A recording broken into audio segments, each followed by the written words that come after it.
Okay, what are you saying, people? Welcome back to another stream. Hope everyone is doing well this Monday morning. As always, guys, if you're enjoying the content, finding it useful, please be sure to drop a like, subscribe to the channel. It does really help out. And of course, make sure you do hit the bell so you don't miss out on any streams or uploads in the future. Also, make sure you check out Elevating Traders Discord channel, completely free to join. I have a link at the top of the chat, so you cannot miss it. There will be discount opportunities there when we do launch. So if you don't want to miss out on that, check it out. And of course, you can discuss trading ideas with myself, other traders as well. So if that sounds like something you're interested in, feel free to join. The link is at the top of the chat. But guys, Brian, good morning. Welcome to the stream. Hope you're well.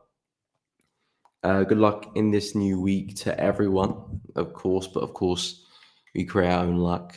If you've got a solid plan, execute that well. That's the most important thing.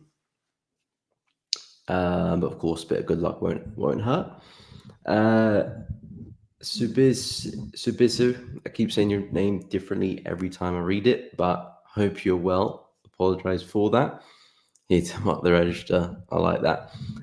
What's up, Georgie Boo? Welcome to the stream. Hope you're well. Good morning. So yeah, last Friday we had NFP, which ended up very, very bullish for USD. And of course, we can see here's the DXY. Very solid close on the weekly chart there. And that could take us higher into this week. Now, I'm still long-term pretty bearish on the DXY, and I do think we're still coming back to this level. But there's a couple areas where we could potentially get to first before we do see that next rollover. I'm looking at this being our major high, this being another major high, and I'm expecting price to go and put a third one in before that push to the downside. So the two areas I'm looking at is one area which we're trading in now, which I think we're likely to break through. The second area, which looks a bit more likely, which is this area up here around 104,400. So in my book, it's either we're going to roll over here, which I don't expect us to do, especially for the momentum of NFP. I think that's the more likely area where we could roll over. So in the meantime, if you're intraday, there could be some nice long opportunities on USD, aka shorts on euro, shorts on pound intraday, intra-week, whilst we ride that momentum. Now, I'm still very focused on the buys for the USD pairs, so Euro USD, Pound USD, and USD Aussie dollar, and we'll go through them in a moment. But in terms of the DXY, we are coming to a level, I think, because of momentum from last week, I don't think we will hold. We might see a reaction, but I do think price will probably break through intraday. So there could be some nice buys on USD, sells on euro, and etc. But if we get to this area, then that's where we do have a really nice turning point in the market where we could see the bearish momentum really step back in and see a lot of downside. So that's kind of what I'm looking at in terms of DXY. In terms of the USD pairs, I do like USD, I do like Aussie dollar. You can see price is looking pretty bearish for these USD pairs at the moment. I think AU and NZD are pretty weak, but in particular USD is pretty strong at the moment. Euro is seeing a little bit of downside. Pound is dropping as well. So it's not looking too good for the USD pairs at the moment. And I kind of think we're seeing the momentum from last Friday just kind of spill over into this week. So yeah, we're kind of seeing that USD strength maintain. So I do think we'll see a bit more downside for these USD pairs. And then we can monitor that in terms of buys later on. And I think if you're in the lower time frames, looking for intraday opportunities, intra-week opportunities, kind of hourly and below, I think taking some sales look good. What's up, Knox? Welcome to the stream. How are you doing? Welcome. Just discovered I'm profitable. Just need to reduce my risk reward from 1 to 5 to 1 to 2. Yeah, I mean, again, you don't need to shoot for the moon for every trade. 1 to 5 is phenomenal risk reward, but it doesn't come around every day. 1 to 2 is more feasible. You're going to get that more often.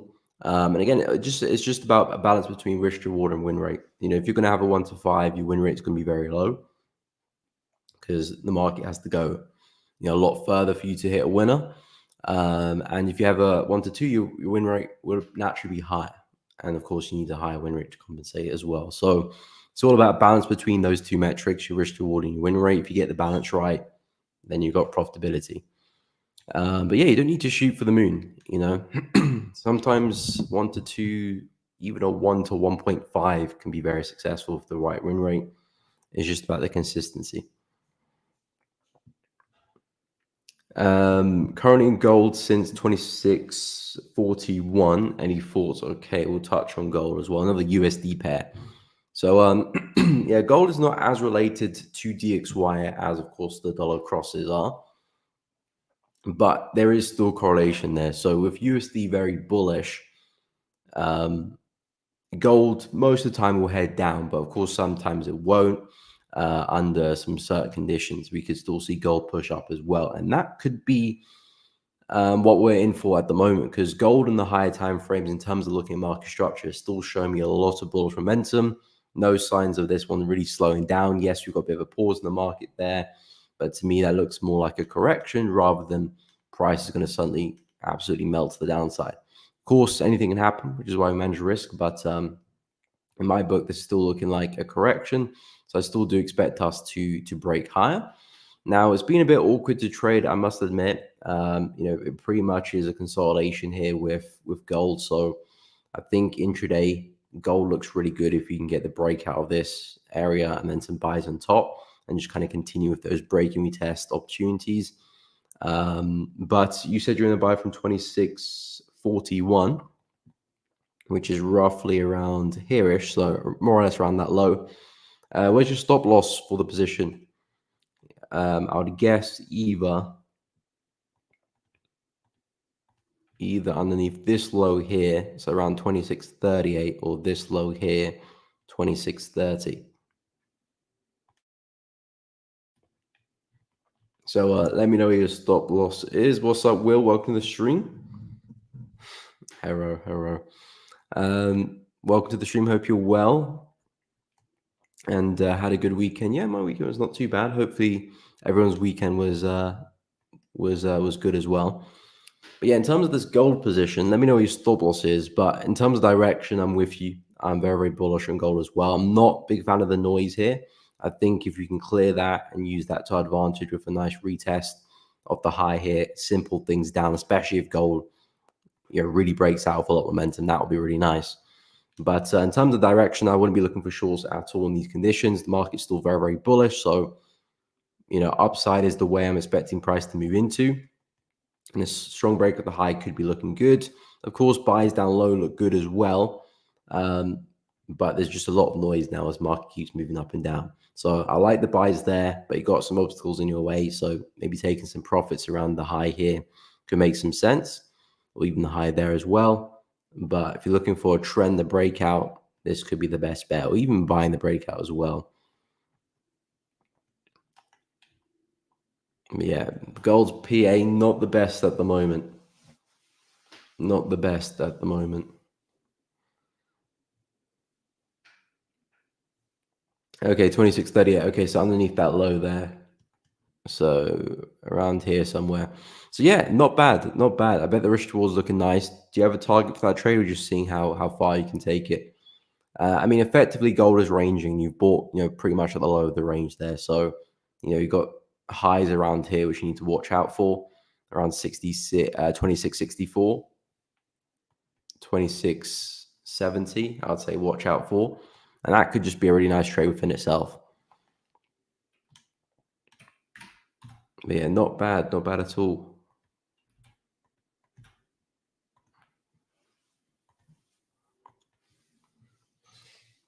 Morning, Dev. Welcome to the stream. Hope you're well. Hope you had a good weekend. Yes, I did. Hope you did as well. Nothing to give you in £1 today. Fair enough. High time frame shows potential upside movement, but the 15 could see reversing. Okay, so you're gonna stay on the sidelines with £1. Yeah, no, every trading day is going to be a trading day, especially with pairs like £1, which are a bit choppy. But since you've got a nice little thing going for £1, yeah, let me just leave you to it. But yeah, £1. I did touch on this one on the weekend. It has got to a very big level. Well, it has on the higher time frames. I was looking for us to come a little bit lower to 0.83, which is where I was expecting the big bounce to come from. I mean, more or less it got there. The market's not quite perfect, but yeah, it has come back to a really big level. So higher time frames, we could be getting ready for a big push to the upside. You can see prior tests of this area have all result in big reversals. So I think Euro pound's probably gearing up for such a reversal as well. But again, it depends on what type of moves you're looking for, because I doubt many people can try to swing Euro pound back to the high there in one go. It's going to take a while to get going, but yeah, Euro pound is looking pretty bullish today. I'm interested to see what we do as we come into some of these levels around 0.838 and 0.839. You said you're looking for some reversals around 0.835, which is around there. Yeah, we have reversed pretty well.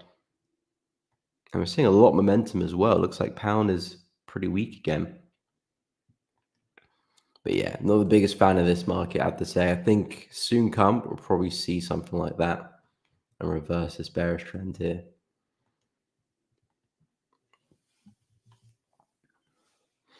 Will Aussie dollar, okay, went out the window for now, of close below the above the trend line. Oh, okay, unless it closes above the trend line. Yeah, it looks like price is breaking through. It looks like we're seeing a lot of momentum with the USD pairs at the moment. Aussie dollar's falling with some momentum. Euro's trying to do it. Pound's looking pretty bearish. New Zealand dollar's looking pretty bearish. Dollar CAD's looking pretty bullish. Dollar CHF, but Aussie dollar pretty weak there. So yeah, it looks like we are seeing some momentum. I mean, with me, in terms of my view of Aussie dollar, I'm still bullish on the market as long as we stay above this high, this low here, sorry. Because this is the swing low, which provided this swing to the upside. So as long as we stay above that, I will maintain that bullish bias. Again, this is an area which I do think is a nice place to long, but should that not hold, I've got a couple areas here which look interesting to me as well, just above 0.67 and around 0.665. Like I said, as long as we stay above that low, I'm expecting us to find our feet again.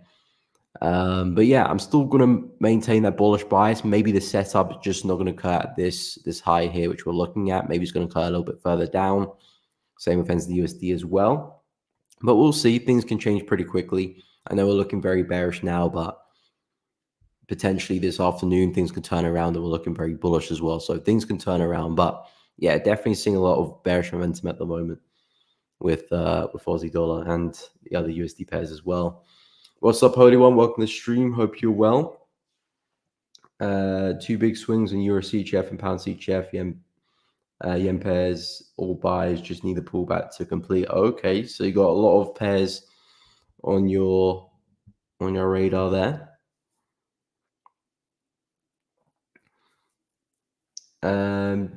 Georgie Beamer, okay, target 2664. Okay, that's more or less where I mapped out that high.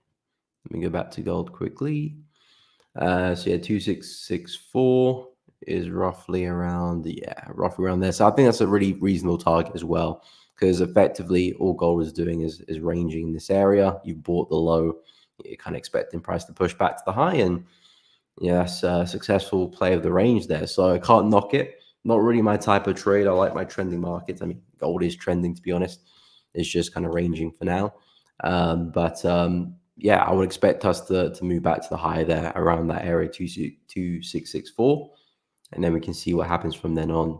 But what would be nice with gold is if you can get a breakout with some nice momentum this week, something like that. I mean, silver's still kind of trapped at the high there, so I don't know. I'm probably not going to get it this week because USD looks pretty bullish. So unless things turn around there, it's going to be difficult for gold to break out.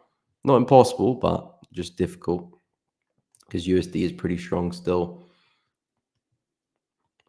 But yeah, I'm still holding on to my trades from last week. I didn't get taken out of those trades after NFP. NFP did not go my way at all, but it's still around my entry price of the CHF. This one is very, very annoying. As you can see, it's just up and down, up and down, up and down. And potentially could close and look to re-enter if we come back to the high. Yeah, I'll probably just see out the trade, see what happens. I'm looking at some of the other CHF pairs. They are looking pretty corrective as well. So it's not filling with me a lot of confidence I have to say. I mean, NZD CHF has seen a really nice move down, but it has been corrective as well. And just because NZD has been weaker than Aussie, if we take a look at Aussie New Zealand dollar, that one's still pushing up high. So it's almost like I should have sold NZD CHF rather than Aussie CHF in terms of the currency strength. In terms of the setup, Aussie CHF looked a lot better. And at the end of the day, that's where my focus is on the price action. Coming into such a critical high, I do expect us to see a bit of a dip in the market. Might not swing us all the way back down to the low, but again, I don't need it to go all the way down there to book a profit. I'll be trading along the way. If it gets there, great. If I get trailed out earlier, I'll take that as well. It's just from a very reasonable area to see some downside. So still looking for that move for Aussie CHF, but it is taking its sweet time, even though we're seeing some weakness for Aussie. But I think CHF is a little bit weak as well. I'm looking at some other CHF pairs. They're seeing some downside, but the question, how far will these guys go? CAD CHF just looks really messy to me. So I'm not really in the mood for that one. And then Pound Yen came very, very close to taking out the trade on Friday as well after NFP. Didn't quite do that. It has broken above my level. So I could potentially close out early and save myself some extra pips. But I think I'll just let it go and just see what happens. If it hits my stop loss, I've already pre-planned the loss, so it's not like it's going to take anything unexpected. But yeah, I'm just going to probably let that one play out. The rest of the yen pairs are looking pretty bullish after NFP on Friday. We did take out some key structure as well. I mean, some didn't, some did, but it depends how they kind of develop. I mean, New Zealand yen still holding on to that high there as well. So I could still see some downside there, but I'm not too sure if we expect them to completely melt anymore. And dollar yen's pushed up pretty hard. USD is pretty strong as well. I do like Swiss yen if it can hold on to that high, but if it starts breaking through continuously, then I'll probably leave that one alone. But yeah, still holding on to those positions. They haven't taken me out of the trade yet, so I'm just going to let them play out. Hopefully you can see some downside there for Aussie CHF today.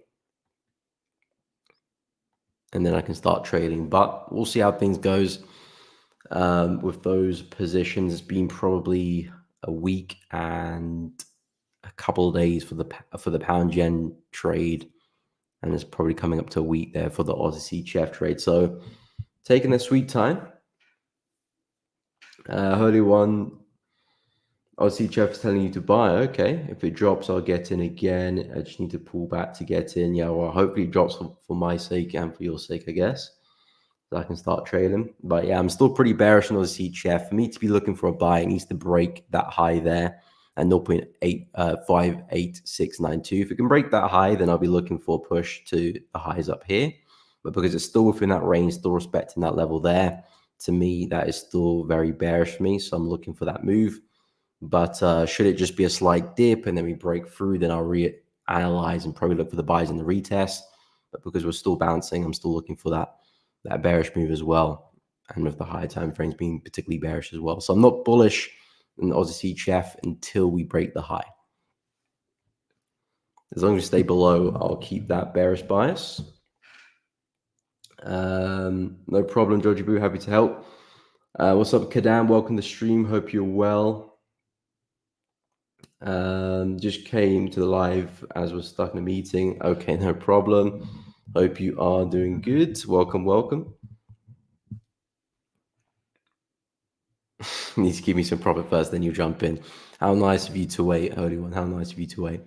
But yeah, I mean, that's the thing with trading on the higher time frame. Sometimes it can take a while to get going, especially if you're going to enter the full hour or the daily chart. Because if this, for example, was entering the hourly chart, this is just a few hours. This is probably just a day's worth of price action in terms of the amount of candlesticks. But because of the full hour, all of these candles here represent 4 hours of price action. So it can definitely take its time, which is a good thing and a bad thing as well. Because if you have other things going on and you're doing other things, working other things, and it gives you the time to do that, and you can just let the trades play out in the background. But of course, if you're suffering for a bit of patience, it can definitely be a little bit difficult to manage because you're kind of like hurry up already, then it causes you to make some silly mistakes as well. So if you're going to trade in the higher time frames, be well aware. Some trades could play out very quickly, some could take time, but you have to be prepared for that time because when you're back testing and you click the play button, everything happens very, very quickly. So you're not really used to the time. But when it comes to live trading, you've got to sit in the trade for a week, 2 weeks. You have to make sure that the patience, the waiting doesn't affect you. Hoodie one, Euro Aussie sell almost ready. Haven't really been looking too much at these cross pairs, I have to admit, because the price action hasn't been particularly great. Euro Aussie, not really a pair I'm liking, to be honest, as well. It's coming to a pretty nice low, so I give it its flowers there. Excuse me, and seeing a nice bounce from that. But I think longer term, I'm still pretty bearish on Euro Aussie. I do think the market's kind of topped out at this high here, and it's getting ready for a big reversal. But for me to be looking to sell, I need price to come a lot higher first, because effectively we're just kind of ranging here, back and forth, back and forth. So this for me is still like bullish territory down here, and up here is kind of like bearish territory. So if you can push a little bit higher, I like the sells there from a swing perspective. I mean, I could probably find better trades, better pairs to trade for my plan and my strategy than Euro Aussie. So not probably an opportunity I would look at, but we'll see. But in terms of coming to the low, seeing a nice bounce, and I do think we'll probably push on and then get a big sell, maybe as we push into that low, or maybe as we come back into some areas up here. That will be up to Euro Aussie, but I do think the bigger move is down longer term from a swing bias anyway. But yeah, for shorts, I would like to at least see price push into 1.627, because this is such a big low here. This is where a lot of buyers will be paying attention to, even though I do expect it to break eventually. It's just that I don't want to be selling too closely into that. And of course, it depends if your entry and your stop loss as well.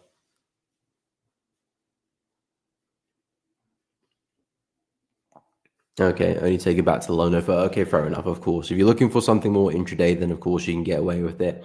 And that's the main thing as well. It depends what you're looking for, because for someone like me looking for a bigger swing, I need price to give me a bigger swing in terms of a pullback as well. A pullback like this is pretty meaningful on the hourly chart.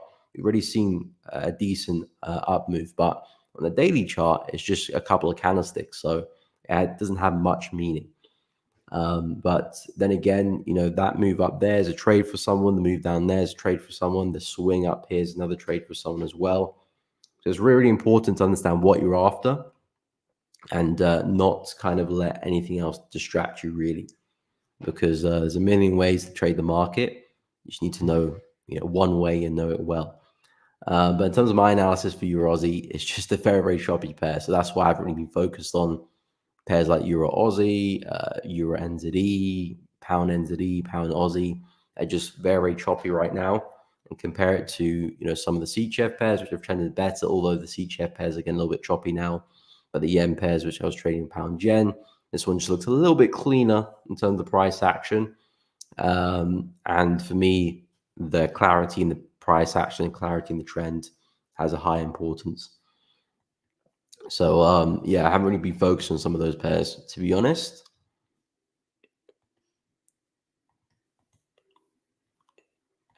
But yeah, there's some opportunities there. It's just I'd rather trade at other pairs. Kadam, welcome to the stream. I don't know if I'm saying welcome. I already welcomed you, but let me welcome you again. Looking for sales in Aussie dollar. Okay, we'll go take a look. Gerald, welcome to the stream. Hope you're good. Pound CAD. I'm predicting a reversal. Okay.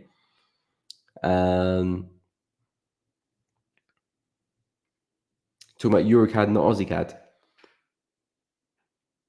I haven't even looked at Aussie CAD, Holy One.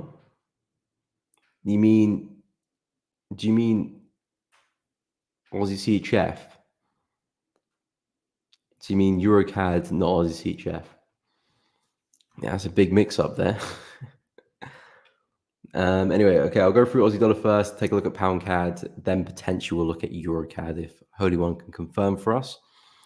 Okay, so yeah, for Aussie dollar, you're looking at some shorts. So yeah, I'm actually really bullish on Aussie dollar, but it does look like we'll probably see some more downside in the meantime. For me, from a swing bias, I'm looking to buy it as long as we stay above this low here. So we could probably sell off a little bit further before we get that buy. Um, but yeah, I'm looking to buy lower down. But at the moment, the market is still looking pretty bearish, especially if you're looking at some intraday opportunities. We're seeing some really nice lower lows and lower highs, and there's a lot of momentum in the market for us there. So with Aussie dollar, I don't mind the sells here. I think they do look good intraday. You're looking for some entries around 0.67892, 67. Let me drop to the 50. Let me know what time frame as well you're using, so I can be of a bit more help. 0.67892, 67892.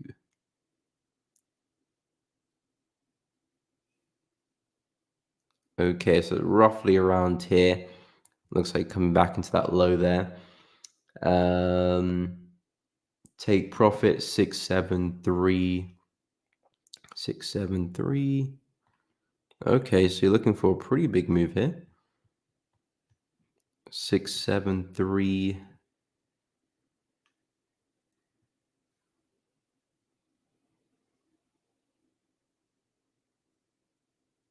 75. That's roughly around there. And your stop loss 6811.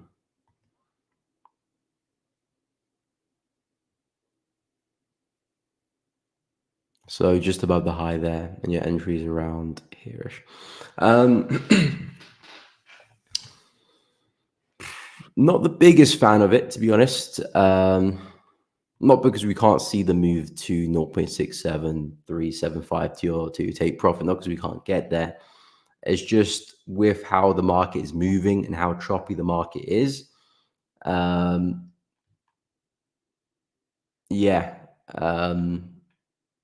Because the market is quite choppy. We're not necessarily moving with clean momentum here. The market is very up and down, up and down. So if I was to get short, I'd like to get my stop loss above a bit more of a significant um, point of structure before selling. I know you put your stop loss above the high there, but I think it's a little bit vulnerable. It's a little bit vulnerable. But even if you do get stopped out, it might mean price just wants to move a little bit higher before the sell. So not necessarily that the trade idea is wrong, but you might want to look for re-entries again.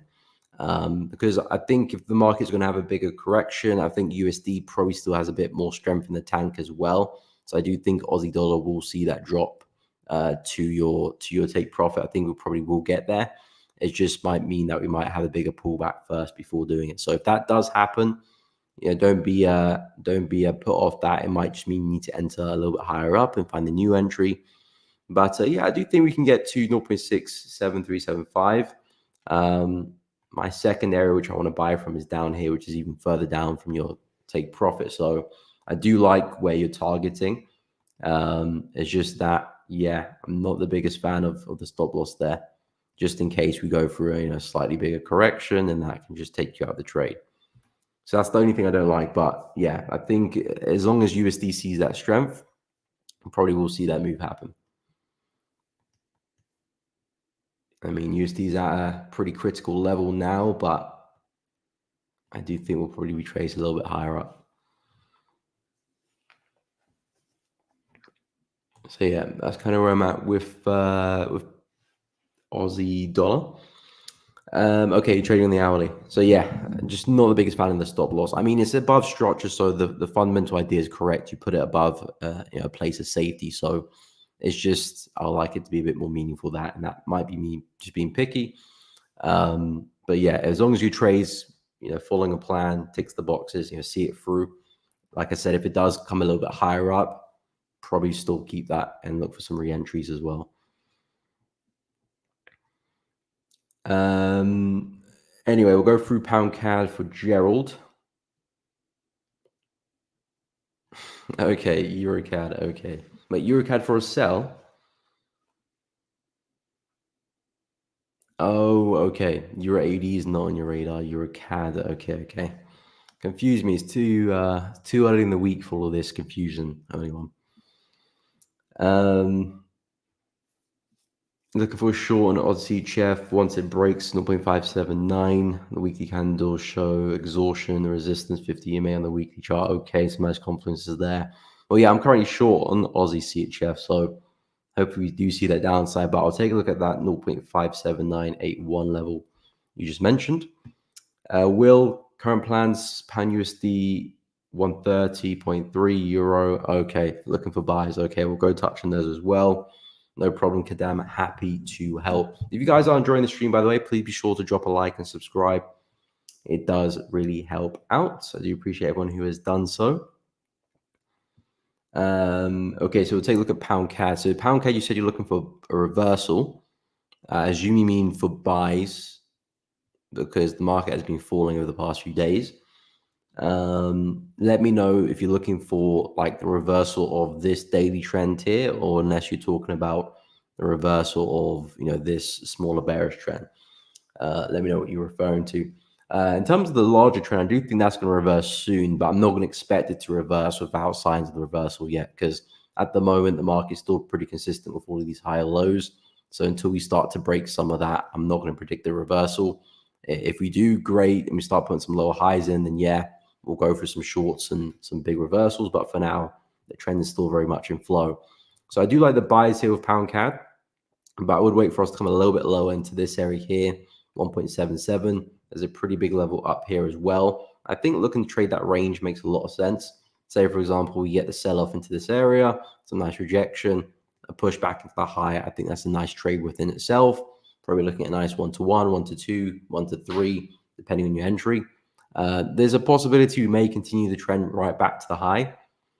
Because of where we're coming from, I think that's less likely to happen. But if you want to leave some positions to run back to that high, be my guest. There's a possibility we see that happen, but you can see where we're coming from, a pretty big level. I do think eventually probably will see that reversal happen with pound CAD. It may be happening now, or maybe price wants to go through one more push and then the reversal.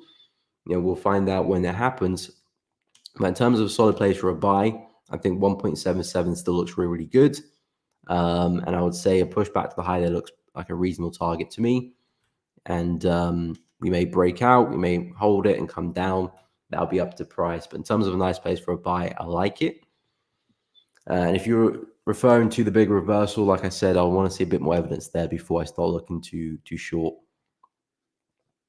For me, the market is still in the bullish trend, so I'm not going to be anticipating a reversal just yet. So I get some more confirmation.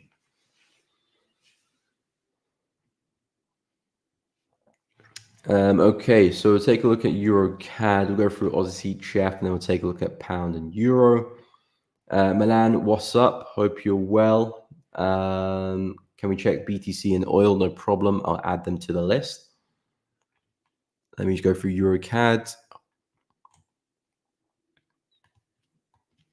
Okay, so Euro CAD. So yeah, Euro CAD. You said you're looking for a sell, Holy One.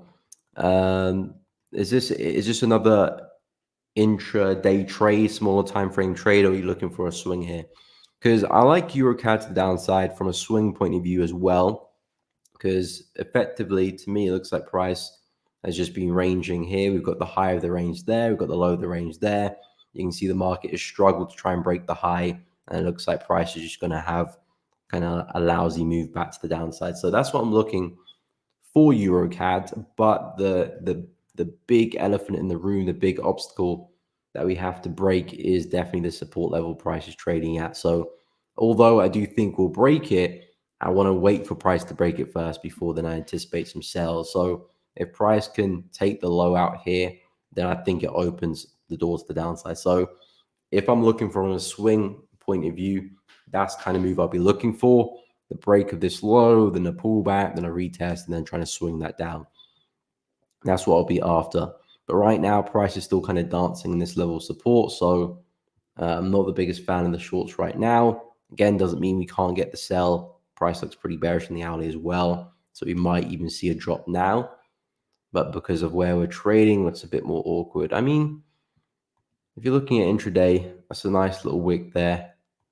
Probably see a push into the low there. I think that's probably what you're looking for.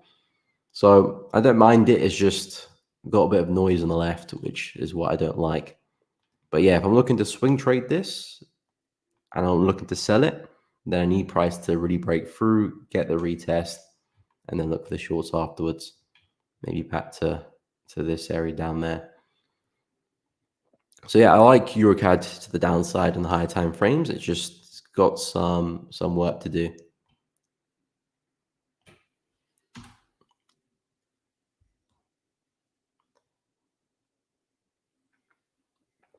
What's up, Manzoni? Welcome to the stream. Hope you're well. Just asking, Kad, you want to start a pullback? Okay, I'll go through some of the yen pairs because I haven't actually really looked at them yet. But I'll go through a couple more pairs that people requested, and then we'll go through some yen pairs in a moment. Anyway, we'll go through Aussie Chef. So you said you're looking for 0.5 something to break. Whereabouts is that? 0.57981. 0.57981. So around there.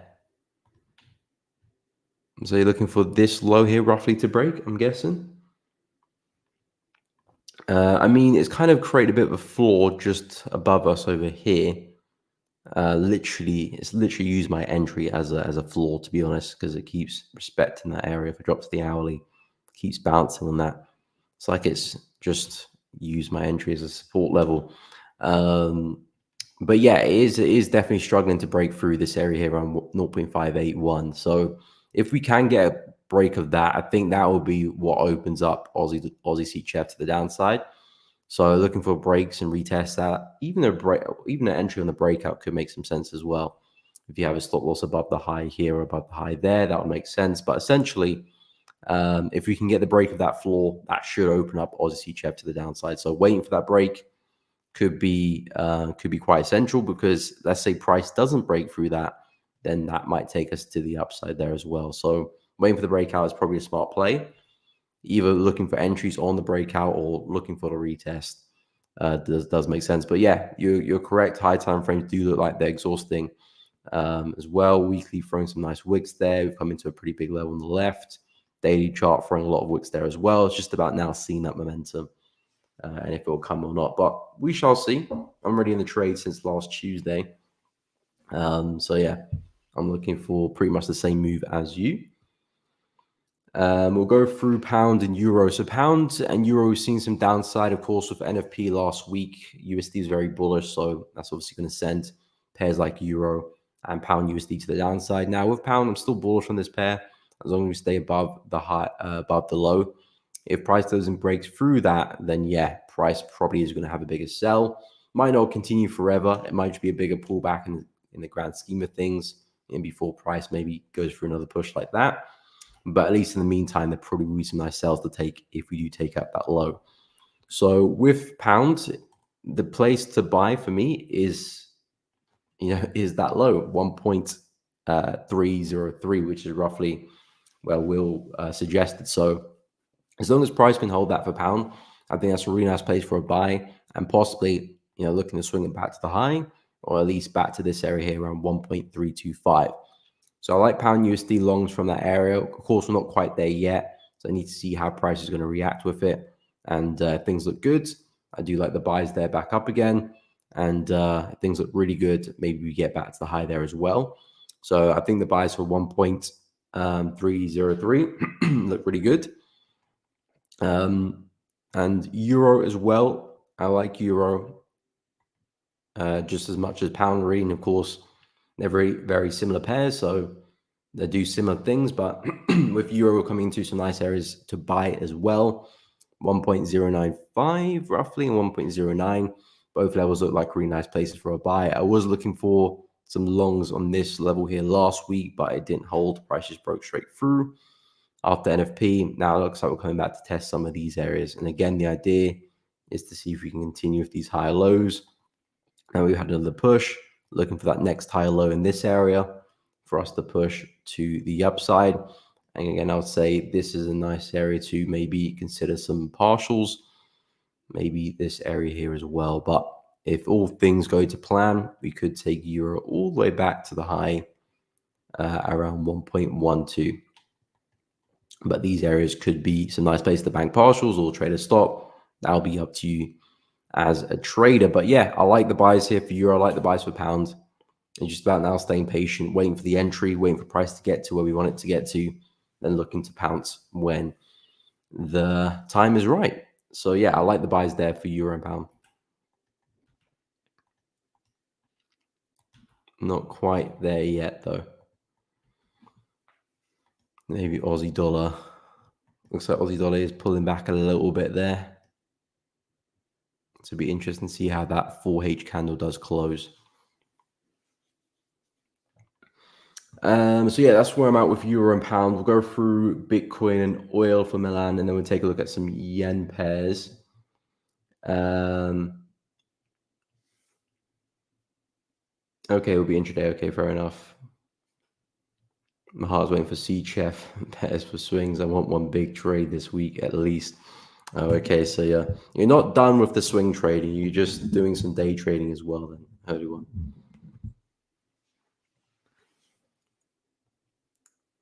Okay, that low will confirm the break of the H4 structure for me. Okay, fair enough. Yeah, waiting for that break could be a really nice signal for some shorts, really. The only thing with breakouts is sometimes you don't get the retest. So it's either you enter on the breakout, or you enter on the retest of the breakout. Of course, if you enter the breakout, you always will get an entry because if it breaks out, that's when you enter. But sometimes it's a little harder to place your stop loss. And in terms of fake outs, that could be a factor as well. Wait for the retest, you can kind of avoid some fake outs. But then again, sometimes the price doesn't always come back for a retest as well.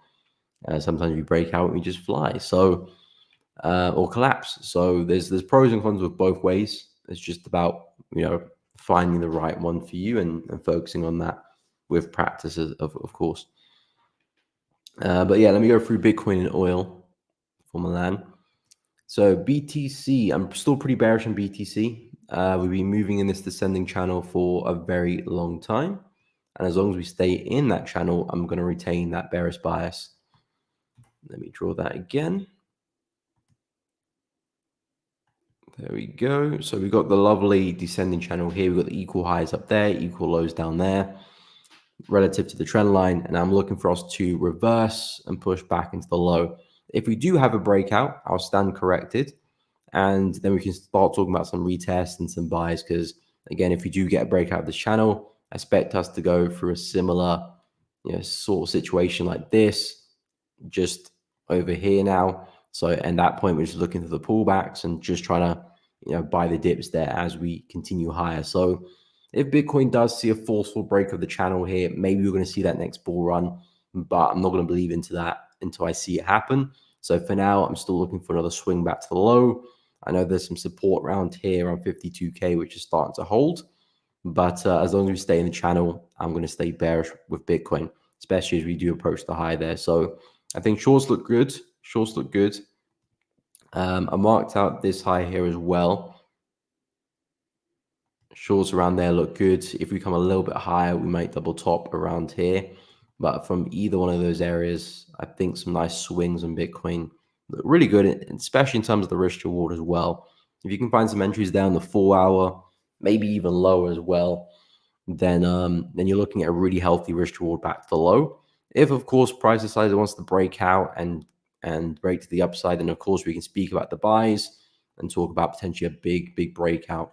Like I said, if we do get the breakout of that channel, I'm looking for price action like this on another way, and maybe we move all the way to 100K potentially. So there's a lot of upside for Bitcoin should we get the breakout, but because we're still very firmly in the channel, I'm not going to pay that any mind for now until I see it happen. So for now, still focus on the channel.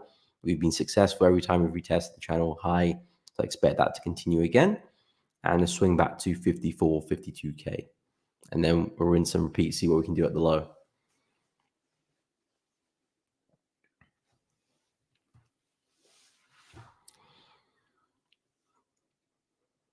Okay, so I'll go through oil and then we'll go through some yen pairs. Oh, okay. Would you look at that? Oil is very bullish.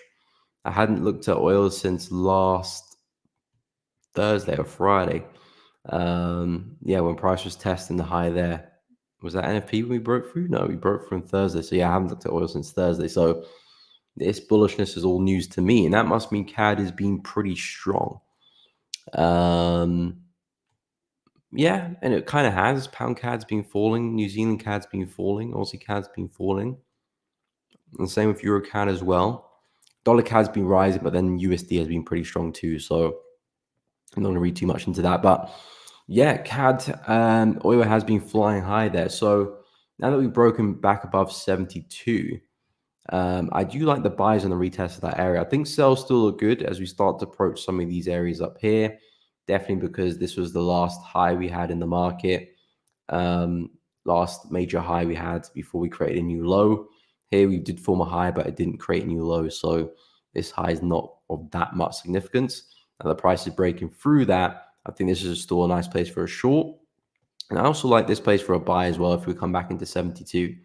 So the way I'll be looking at oil is if I'm looking for some big swings from a bullish point of view, 72 is the area for me on the retest of the high. If I'm looking for some sells, then as we approach the high here, I'm looking for a dip in the market there. Might not take us all the way down here. I'll probably watch out as we come back into that area, but in place of looking for entries and a solid stop loss, I do like 77 as a nice place for a short.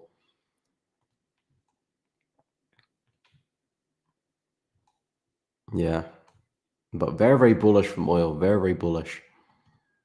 And that is a strong 4-hour candle right now as well, which is about to close in the next 5 minutes.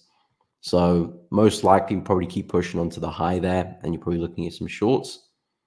But yeah, it looks like CAD is strong and probably will continue for the next few hours as well. So anyone trading CAD, take that into consideration. Anyway, we'll go take a look at some yen pairs, starting with CAD yen for Manzondi as well. AK, pound Aussie, okay, we'll take a look, no problem. Holy one BT, big buy, just need pullback first. If I'm looking to buy, I need to wait for the breakout with Bitcoin. I think Bitcoin eventually will get that breakout, but until I see it happen, I'm not going to try and read too much into it. If we get the breakout and we see momentum above it, then I'll look for some retests and some entries like so. Because Bitcoin, although when it is very exponential, it does fly, but it does have its pullbacks. Some of them are quite small and miniature, but it does provide some pullbacks on its way up. You can see here, it does have some pullbacks, minor, especially there as well. And of course, it does have its exponential moments as well when it just flies. But if it does go and break out this area, I don't expect it just to absolutely explode without any type of pullback. I think if you're looking at intraday timeframes, 4 hourly, probably find some nice entries there. So if it is a strong break, then that's when I'll read into the buys. But for now, since we're coming back into the top end of that channel, I'll look for us to push down again.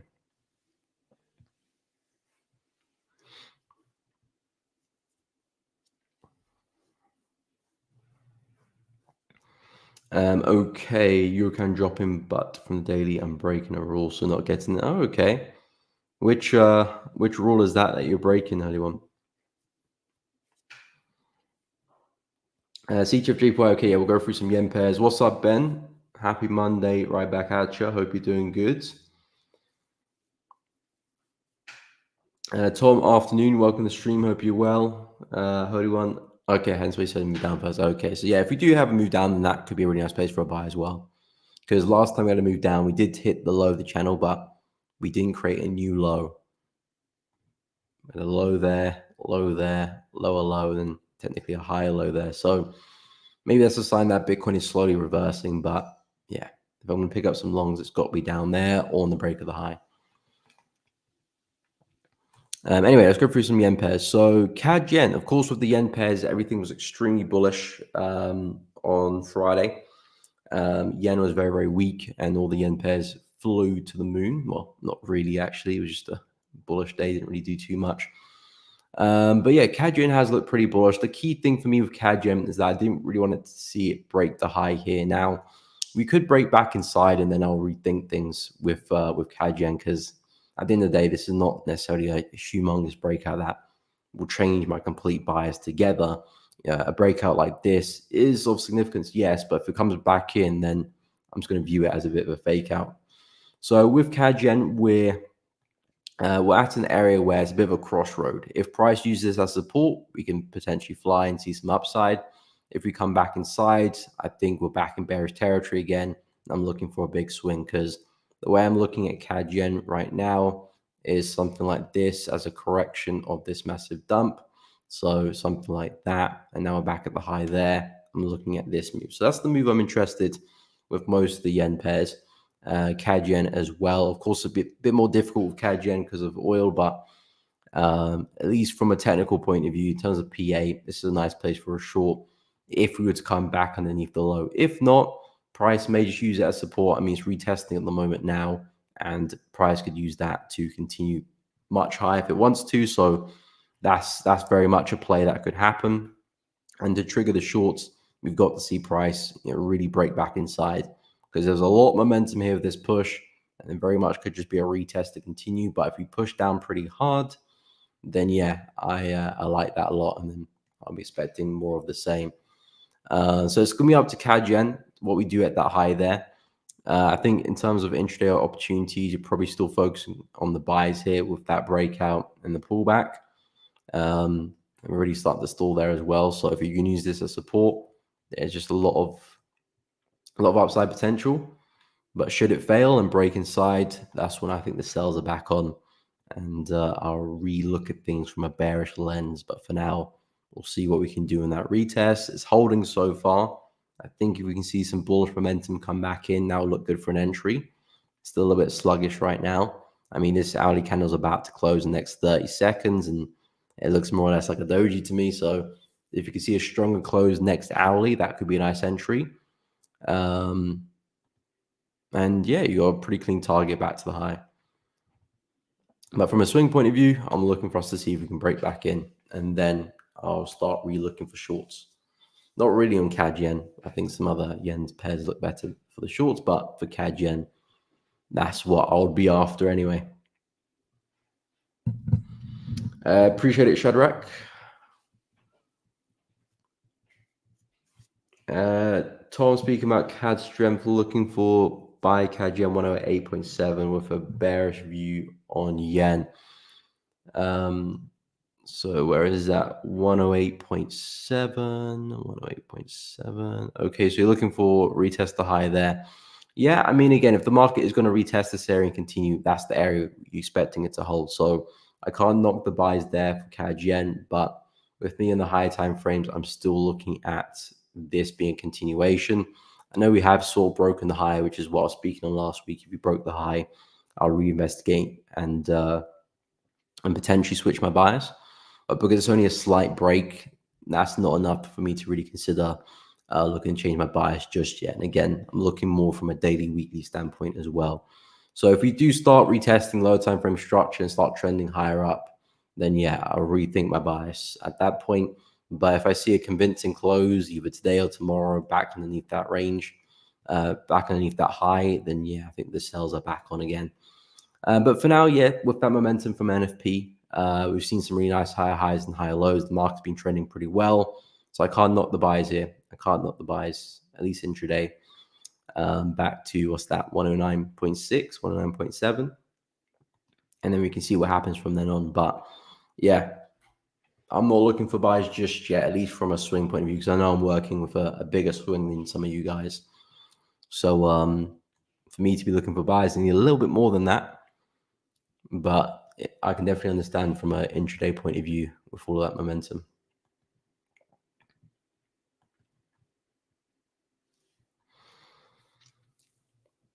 Okay, we'll go through Swiss yen and some other yen pairs as well. Holy One Euro CADs broke the H450 ages ago. Okay, so missed the high protein move. I guess now it's far too late. Okay, plus way too far from the daily 50. Okay, so there's no trade in high risk. Okay, yeah, I mean, again, simple as that. If it ticks your boxes well, that's a trade. If it doesn't, it's not a trade. Because at the end of the day, you want to take the best trades possible, the trades with highest probability, the trades that fit the plan the best. And If it's not ticking some boxes or it's looking a little bit shady or a little bit weird, then chances are it's probably not the best trade for you to take. And maybe just waiting a couple of days, you might get another position which looks a lot better, and you rather save your bullet in the chamber for that rather than waste it on a kind of half-hearted trade opportunity which doesn't quite tick your boxes. So if that's the case, then yeah, you just gotta move on. And I'm sure there's other markets which look good for you to trade, as you mentioned before. So yeah, if it's not hitting the plan, it's not ticking the boxes, then there's no point. Anywho, let's go take a look at Swiss yen. So I like Swiss yen as well for the same reason as CAD yen. It's just about broken the high here, and I need it to break back inside the range, back inside the high, for me to then be looking for sells again. But with Swiss yen, it's just about trading above it. So I need to see some convincing price action breaking back below, and then I'll be looking to sell again. Because essentially, as I said last week, this is a really significant high. If we can hold this high, I am looking for a swing back to the low and a lot further. If the market wants to break through this high, then that's a break of structure to me, because of course we've got the high over there, the low, the lower high, the lower low. So if the market goes and breaks through that, that's a break of structure, expecting a higher low and then some upside. So my whole kind of orientation will change if we do see a sustained break of that high. And we have just about closed above, but like I said, the market's not perfect. Sometimes we do slightly break above just to come back below. So I'm going to give it some room, some leeway. But the key thing I want to see is, either today, tomorrow, or Wednesday, whenever, price coming straight back below with some real momentum, kind of like we had over there. And if we don't see that and the market just holds the support and starts pushing up, then yeah, I'd probably be looking to change my bias from bearish to bullish, looking for that bigger pullback, and then looking to take Swiss yen to the upside. So that's kind of why I'm still looking for Swiss yen. At the moment, not really seeing that at all. Not really seeing that at all. And I think if you're trading on an intraday time frame, I think buys are probably your best bet. This one really looks like it's on its way. How did CAD yen close? Not the best. We probably might get a nice entry signal in the next hourly candle. Maybe might wick down first, but Swiss yen still likes seeing a lot of momentum intraday.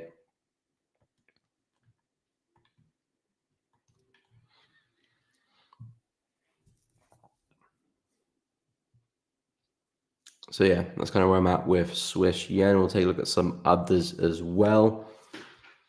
How do I remember when price breaks the MA? Back to its home.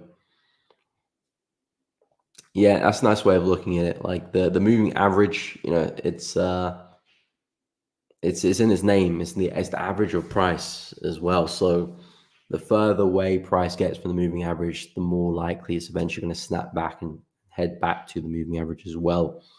It will never stray from the moving average for too long. And if it is gone away for very long periods of time, it's eventually going to have that bigger pullback towards it. It might not necessarily test the moving average as well. It might come like 80% of the way there before it reverses. It's not always perfect where it has to test the moving average every time, but it's a nice kind of average of where price is and what price is doing. So looking at it like it's its home is a nice way of looking at it.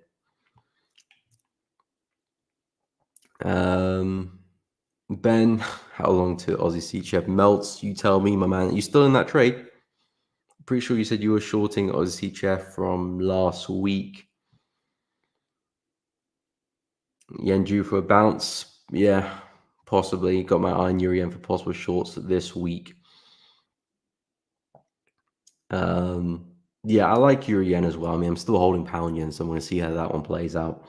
I'm not going to look to enter any more yen pairs until that one's either stopped me out or I'm trading break even. Okay, still holding. Nice. Yeah, it's been a painful one, to be honest. Aussie CHF, it's been a painful one. The idea is still very much the same, looking for that big move down. Look at us coming right back into the entry again. We were touching on this trade early in the stream. Someone said they're waiting for the break of this support before they enter. And I think that's a nice way of looking at it, because if that support was to break, I think that's when the floodgates do open. But yeah, I mean, the key thing I like with Aussie CHF really is that every time we've come into the high, we've kept rejecting it On the daily chart, we've got a lot of wicks here to the upside. So I really like that from a daily point of view. We've got about 4, 5, or 6 wicks there to the upside. So from a daily point of view, the market's really exhausted to the upside. And the weekly's also printed a nice wick there as well last week. So it looks good. It's at a nice area. It takes the boxes. Now it's just up the price to see if it would deliver. And hopefully it does. Like I said, I'll be looking to trail. The target is essentially the low, but I'll be trading a bit closely because I'm not as confident with the C-share pair as well. So I'm not going to give it a ton of room as I would do with maybe like the yen if that starts playing out. But we'll see. We'll see. Hopefully it can start to pick up. Touch wood.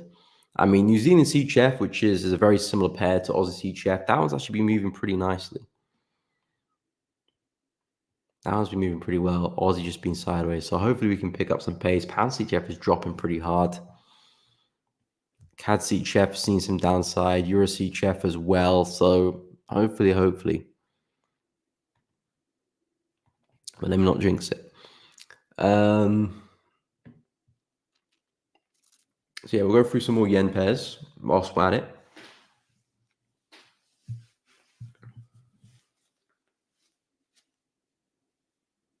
Yeah, I think so. Especially because it's kind of ranging as well. So it's building up, and then hopefully if it picks its direction to the downside, we see like a really nice breakout and like 2, 3 big heavy 4-hour candles taking us low. Now I can just remove the risk and just remove the ache of holding on to Swiss Aussie CHF at my entry price for about almost a week now, because it's just been back and forth from my entry price since last Tuesday. So it's been a bit annoying, but hopefully we can see a momentum today. Hoodie one now, CHF buy alarm went off. I'll get out where my indication tell me otherwise. Okay, hopefully that buy plays out for you. What's up, Lordo? Welcome to the stream. Hope you're doing good. Why do we short the strongest currency? That's always the question you have to yourself after you've taken the position. But yeah, look at Aussie New Zealand dollar absolutely fly here. If we took NZD, we'd be laughing right now. But we took Aussie.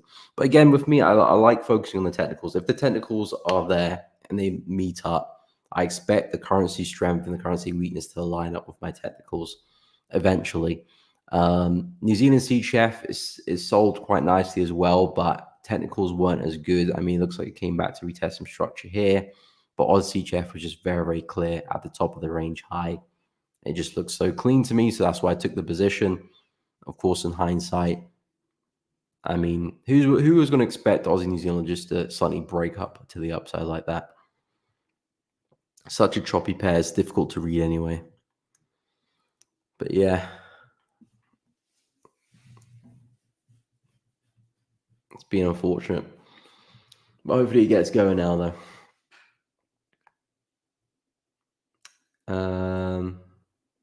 OP.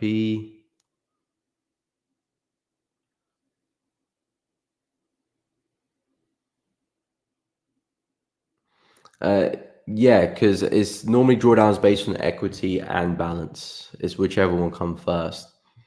Because then otherwise you could be floating potentially 50% in drawdown, but because you haven't closed it yet, you just technically haven't failed the account.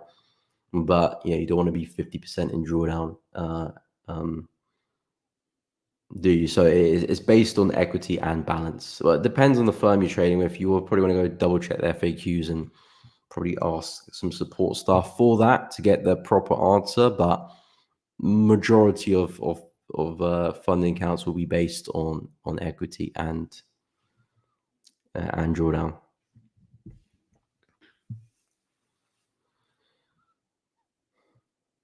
Okay, so let's take a look at some yen pairs. So Ben, you mentioned euro yen. I like euro yen. There's a high around 164, which looks pretty good to me, which is the high over there. I think if we can get back to the high there, retest it, that looks like a nice place for a short. kind of looking for like a big double top really, and then a big sell, excuse me.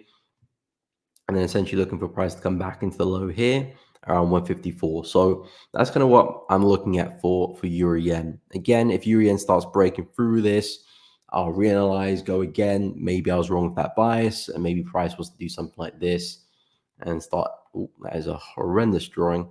But start. What am I doing? There we go, and start heading back into the high. So if we do start seeing sustained and strong breaks of the high and some higher lows, then I'll reevaluate. But for now, my bias is still very much short with the yen pairs, big drop, looking at some type of correction, and then a continuation. So as we do approach back to this high at 164, I think that's a really nice place for a short. Of course, we'll see how price reacts there. We may just bulldoze straight through. If that's the case, we don't want to be jumping in front of that. But if price can get there for some wicks, see some rejection, then we might be in for a shout there for some downside. But we'll have to wait and see. Still looking pretty bullish now for the yen pairs, especially intraday. Intraday is there's a lot of bullish momentum. So if you're looking at hourly and below, you're probably looking for some break and retest here and some entries to try and take it up to that level. And that could be a nice day trade in itself. As we kind of continue with these higher lows there, that could be a nice little buy back into the high. And then we can talk about some sells at a later date. But if you're on the intraday, sells is not the play. Swing, that's what I'm looking at.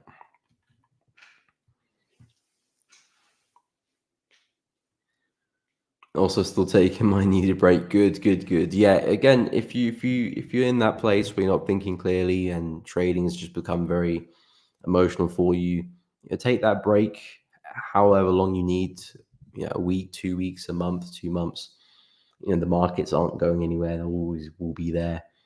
So if you need that break, and trading is very mentally draining as well.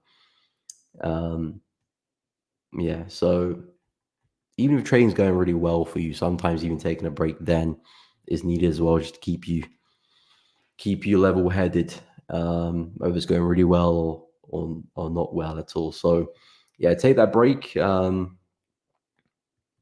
before you come back, go over some of the mistakes and some of the errors, and keep that at your focus when you get back to the charts. But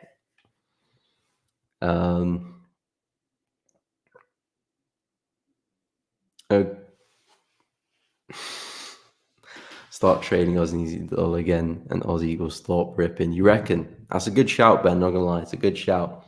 Probably need to try that out, to be honest. Lauder, US 30. Okay, we'll go take a look. Buy from 42,009. Looking to swing this trade. Okay, I like that. We'll go discuss. Philip, what's up? Hope you're well. Taking a break because blew my account. How are you doing? Again, guys, if you do blow your account, it's not the worst thing in the world. It doesn't mean you're a bad trader per se. It just means you probably made some stupid mistakes, which you need to reanalyze, see where you went wrong, and go again. But if you are in that situation, taking a break is a good way to do it, because you don't want to go then blow another account after that. You want to nip it in the bud. But I'm doing good. Thank you for asking. Hope you're well as well. Hope you're doing well too. I'll go through.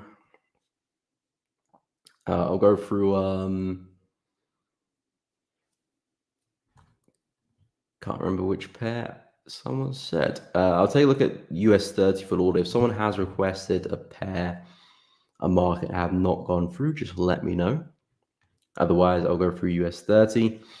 So Lordy, you're looking for a buy at 42,009. I haven't really looked at the indices. Actually, that reminds me, I'm going to be starting to trade US 30 soon. So maybe I'll be joining you in a few trades now. US 30 looking at 42,009. Where is that? Okay, that's pretty much 42, so around there. So I don't mind it. Again, from a intraday point of view, it looks good. From a swing trading point of view, I'm looking for US 30 to have a bigger pullback at some stage. But for now, it is kind of just ranging in this area here and respecting the highs, respecting the lows pretty well. So if it can maintain that, then looking to buy low makes a lot of sense, and looking to take profit back high makes a lot of sense as well. And maybe US 30 just goes on the mad one and just kind of breaks out and just goes on like that. That could be the play as well. How are you looking to manage the trade, Lord? Are you trading stops? Are you looking to swing it back to the high there, 42,600, or let me know how you're looking to play it. But I think in terms of a place for an entry makes sense. Where's your stop loss going to be? If you are happy to share, I suppose if you're looking to get involved around here, stops, I think underneath the low there make a lot of sense, 41,828. And then, if you're looking to push it back to around here, makes sense. Or if you're looking to trail and see if you can get that breakout, we are in the conditions for that. It's just when I look at the higher time frames and I whip out my ascending channel tool here, we are kind of testing that high there. So that's the only thing I don't like about US 30 at the moment is how we're coming into that high. And I kind of expect us to be traced soon. But we'll see. Maybe we do get the breakout. I have seen that happen a few times with US 30. It's just been so bullish. It just kind of disregards the ascending channel. Okay, swing to the high. Oh, okay, you bought already on Friday. Okay, so you're already in some profit then. So yeah, had a bit of a rejection there at the high there. You break even, I would guess. Maybe you'll break even on the trade. I mean, if price can break the channel, then you're looking good, but it's having some trouble at the moment. So I think that's what you need to watch out for.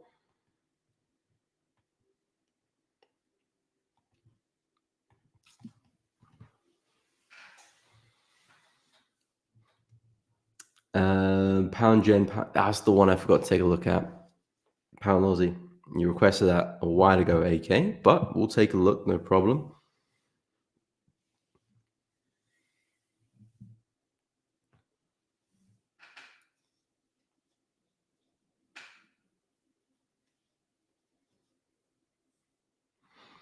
Okay, the prop firm, lost pounds and loss.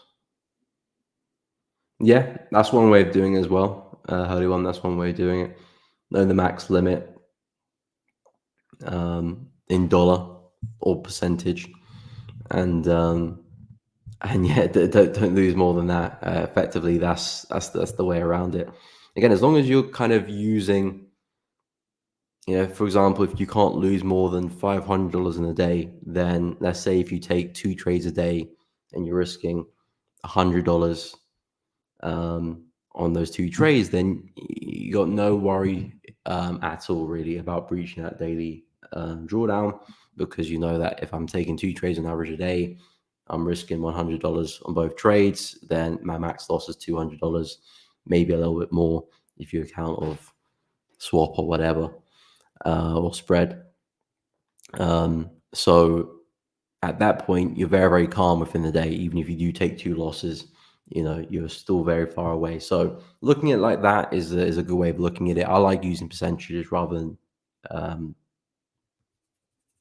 dollar or monetary values. But whatever makes it easy for you to understand the risk is the best way forward. 41,840. Whereabouts is that? 41,840. 41,840. Okay, so it's just underneath the low there. So yeah, more or less where I guessed. So yeah, I think that's a nice place for a stop loss. Nice place for an entry as well. Effectively buying low of the range. I still do like the bigger retracement for US 30, but if we are going to maintain that momentum, then price may just break out the high. So that is a possibility. But yeah, there is a bit of friction up here, which price is struggling to break. So I'd watch out for that. I think that's a nice place. Should we get back there again to maybe take some partials out? But of course, I'll let you manage the trade how you want to.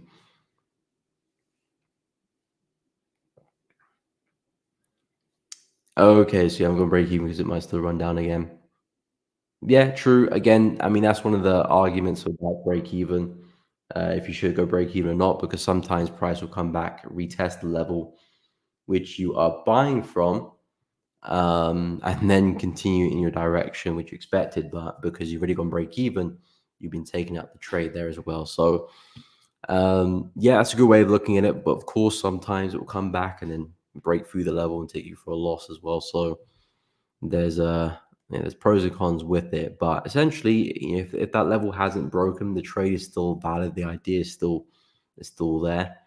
It just depends which way price wants to continue. But yeah, if USD does see some resistance around here and some downside, that should help out US 30 going up.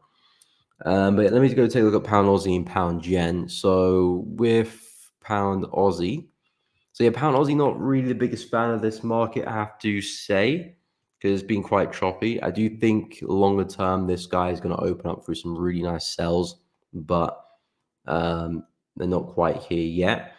There's a pretty big level around here. I think that's the next key level where probably price is headed towards. Looks like we struggle to break through this area, but at the same time, looks like we're retesting that as resistance. So in my book, I would expect more downside for pound Aussie. Wow, we're looking pretty bearish at the moment right now. 1.93 is not a bad place for a short. So I think if we were to push there again, that's where you kind of want to find your entries. And at least for a push back to where we came from. Whether we get all the way down to 1.895, that's a different question. But I do like the downside here for pound Aussie.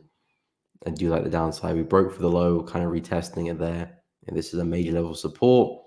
Next key level, that's probably where price is going to be attracted towards. So in my book, it looks like more downside is to be expected with pound Aussie. If we break above this, then I'll reinvestigate. But because the market's so choppy, I do think we'll probably come back to the next level anyway. But in terms of entries, that's a nice level to look to base a trade from. And you got a nice little low there to target as well. And if you're feeling brave, you can probably leave some positions to run. See if we can get down there again. Yeah, pretty big pip range. Probably 200, 300, yeah, almost 400 pips there. So expecting more downside there from pound Aussie. I think entries near enough where we're trading looks good as well. Looks like pound is a lot weaker than Aussie at the moment.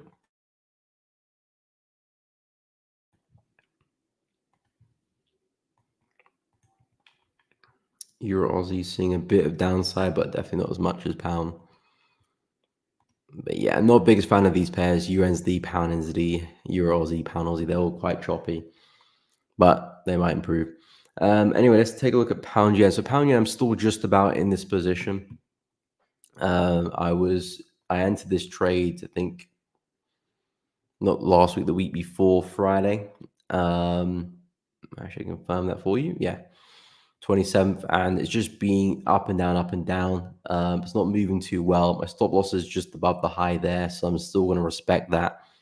The key thing I want the price to remain below was the high here. It doesn't look like price is doing that at all. So I'm expecting this to fail, but I'll see what the stop loss can do because I'm looking in terms of this channel as well. I'm still hugging the high. So if we can maintain that, then I do think price can have that rollover and it might just be looking at a fake out, but we'll see. I'm not trying to hold the trade more than I need to. If it does take my stop loss, I will be out the trade. But in terms of a intraday opportunity, I think buys on the retest there look good as well, similar to what we had in CAD Yen, which is the retest of the high there, and probably similar to Swiss Yen as well, which is the retest of the high there. Kind of seeing that happen there with pound yen as well. So intraday, that could make some sense, maybe on the hourly or 30-minute chart, or maybe even 15 as well, if we really want to find some entries. But from a swing point of view, I'm still looking for a big move to the downside because this is our big impulse. Looking at this as a correction, sort of like a bear flag, if you will, and then a continuation of that. So if we can respect the high there, that'll be magnificent. And then I'll be looking for that continuation back into the low. So that's the move I'm still looking at. Hasn't hit my stop loss yet. So I'm going to hold on to that and see how pound yen gets on. It's not looking good at all after NFP on Friday because yen was so weak. This was the move from NFP. So unless things change drastically with the yen pairs and we see yen be very bullish, yeah. I mean, some of the yen pairs look a lot better. New Zealand yen looks pretty good because it's still retesting the high and it hasn't broken that area. So I still do like the move here. Aussie yen has, so I'm not a big fan of that at all. Dollar yen did break through some structure there as well, but still coming back into some significant areas up here and up there as well, which I do like the shorts. And Swiss yen, like I said, trading at a really critical high. Unless it breaks back underneath, it might be looking bullish.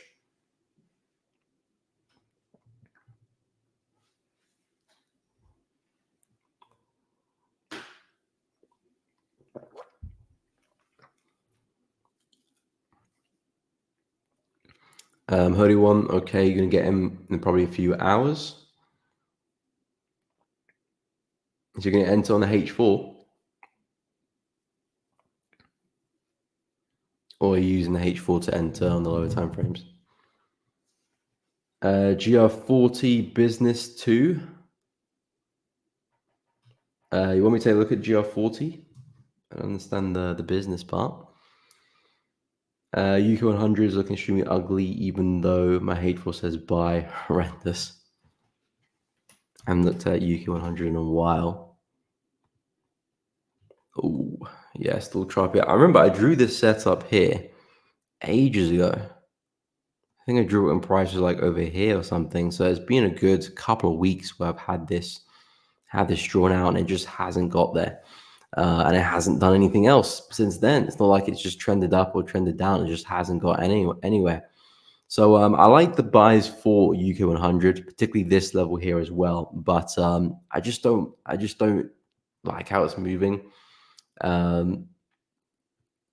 mean, it looks like it's slowly trying to break higher, but it's got a big level of resistance above us and it just looks very chaotic. So with UK 100, the trend is very much up and we're still flowing that way. So from a swing point of view, I'd only be looking for buys anyway. And I like this level here because we've rejected it so many times and this looks like a big fake out to me. So if you'll come back there again, I expect it to hold, which is why I mapped out that buy when I did. But yeah, it's just moving horrendously. So I do think we'll eventually break higher, but I wouldn't want to trade it, to be honest. I wouldn't want to trade it. Are you looking to enter current price, Holy One?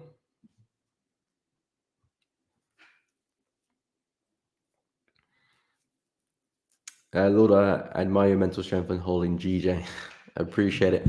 Well, again, it's not much, to be honest. Yeah, a trade is a trade at the end of the day. If you don't want to give it too much importance in an individual trade, because trades are just probabilities at the end of the day. Where you want to focus is on your last 50, your last 100 trades. That's where you want to focus wants to be.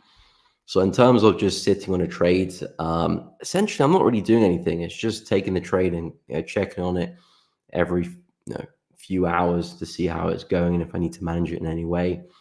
But yeah, the way I look at it is just I put the trade on. I accepted the risk when I put the trade on. So see if it plays out or it doesn't. Oh, get on the hourly. Okay. Fair enough. Probably refine the risk like that. But yeah, with UK 100, all looking great. I'll take a look at the DAX. I think the DAX looks remotely better. Actually, looks a lot better. So yeah, the DAX. Oh, okay. The DAX had a pretty bullish day on Friday. That came right back down.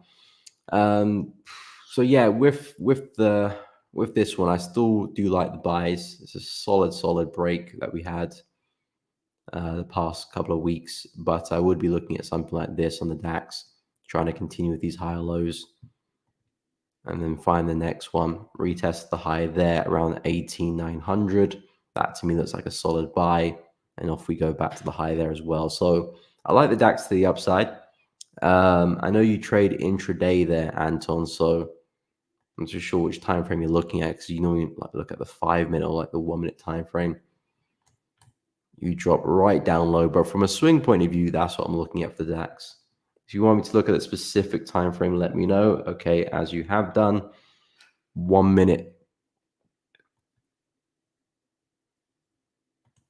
Yeah, I'm not really an hourly, a 1 minute type of guy, but fair play to you. I mean, as we approach the high here, you're naturally looking to sell. Now, would we expect to swing all the way back down to the low? Potentially.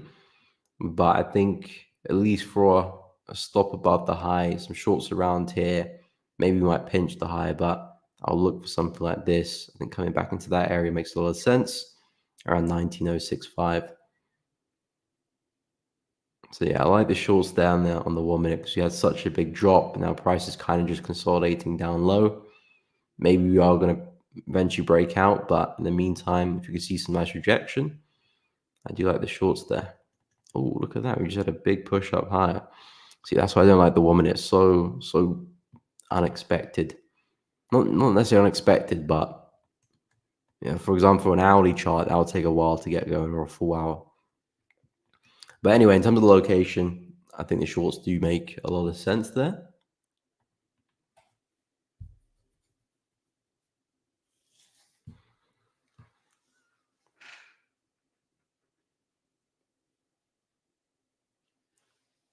Okay, swing, nothing to adjudicate or entries form later on. Yeah, I mean, there's nothing else to do. No other position to take. Just got to sit on what the market's giving you until otherwise, until you got other setups to trade. Gerald USD is a sell, and I'm looking for an entry. Can you help with that, Mika? Okay. Well, if you're looking to short euro, because I'm pretty bullish long term, if you're looking to short euro, then you want to see price come back into some of these areas up here, because this is where we had NFP on Friday. Price is really corrective since then. If the market can push up to some of these areas, then you could probably find a nice intraday sell. So I would say around 1.1 to 1.101 would be areas that I would look for probably on the hourly chart.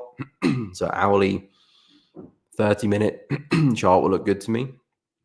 Of course, I have to wait for price to get there and look for some entries. I wouldn't just enter straight away, but more or less, if price can get to 1.1 to 1.01, I think that looks like a nice place for an entry, because we've had a really, really big drop over the past few days. So looking to sell now isn't something I'll be looking at, especially intraday as well, because you've already had such a big move down. The market's probably a bit stretched now. So I will look for the market to find a bit of feet, push to the upside a little bit, at least back to some areas of structure around here, and then anticipate some downside from then on. So from an intraday point of view, I would say 1.1, 1.02 is where I'll be looking for entries. Let me know what time frame you're looking at as well, so I can be a bit more use. Because on the daily chart, weekly chart, I'm looking for some bigger swings as we approach to these areas. I wouldn't look to sell down there. But if we do push up, some intraday sells in the meantime, before we do get that bigger push, could look good. So yeah, that's kind of where I'll focus entries for shorts.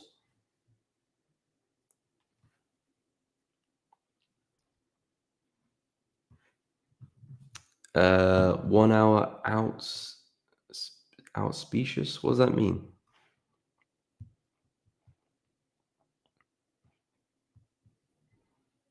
Because it's not the first time you said that word.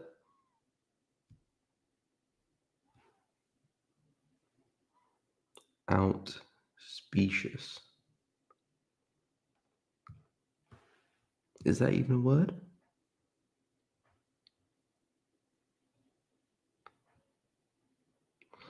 Do you mean auspicious or auspicious? AUS specious? auspicious, which means favorable. Okay, I think that's what you're meaning there. auspicious,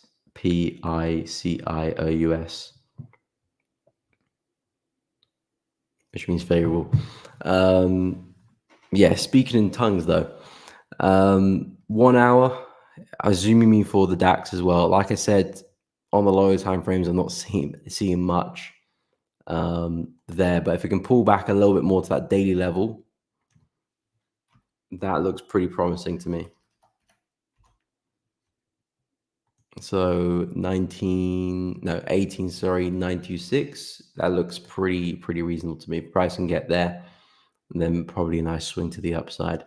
But you can be looking at entries on the hourly time frame as well for that buy, and really refine that entry. But yeah, I would be pretty bullish, expecting more upside. 1 minute suspicious. Yeah, the 1 minute is suspicious to me as well. Very suspicious. Not quite auspicious. Auspicious, yeah. Well, there we go. We learned a new word today. Auspicious. Anton's taught me a new word. Not probably directly, but I've learned a new word. How is Aussie Chef getting on? My word, it's still just moving sideways. Do you have any news, big news this week? I haven't actually gone through the news for the rest of the week. I know today there's not much going on. But for tomorrow, okay. So we do have RBA meeting minutes. So that is pretty big for Aussie actually.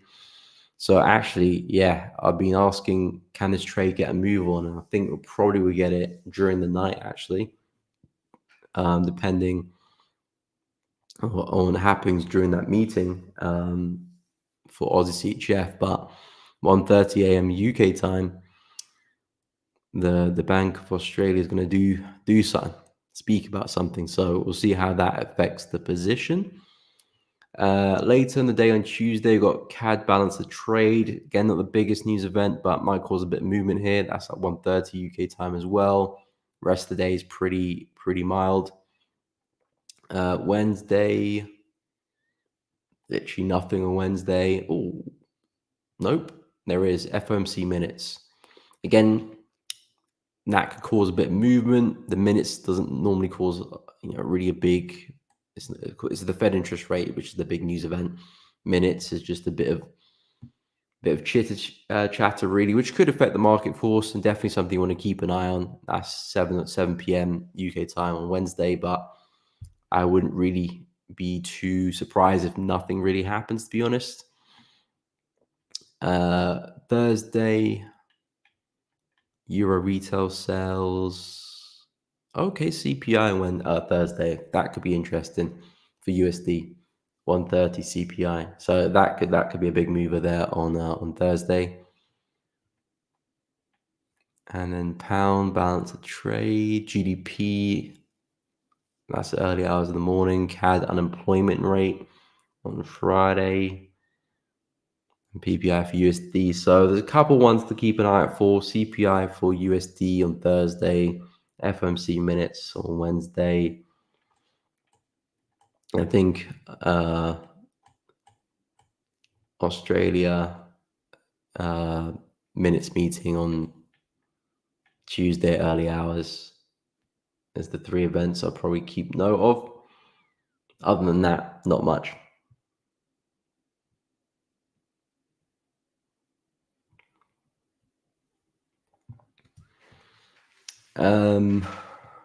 Aussie Chef, okay, we'll take a look, Antonio, no problem. Pretty light news until Thursday. I agree.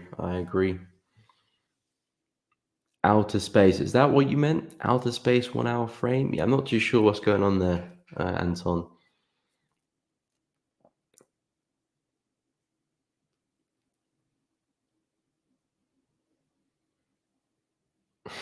There's no way I'm allowed to go 3 a.m. I bet Aussie CHF will move when you're sleeping. Yeah, it probably will, to be honest, especially with that news event there.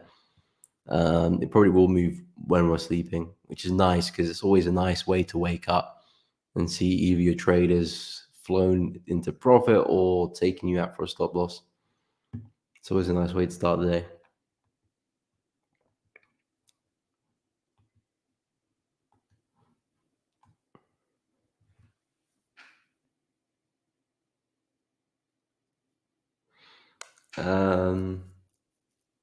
I'll pay to face chase in the night. Yeah, I think I need someone to do that as well. 1 minute prevails all others. Well, if you're having joy in the 1 minute, then of course, stick with it. 1 minute's not for everyone, just like swing trading is not for everyone as well. If you're finding some joy in the 1 minute, then you keep at it. If it's not broken, don't fix it.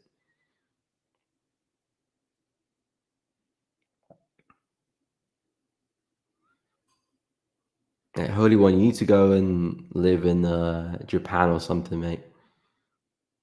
Japan, Australia, China, Singapore, somewhere in those areas. Because if you're getting all these trades in the yen set in the Asian session, it means your sleeping is just going to be all over the place because you have to wake up at ridiculous AM to take a trade. I know it probably only takes like 5 minutes or 10 minutes to do, but yeah, having to wake up and then place a trade, it's probably a little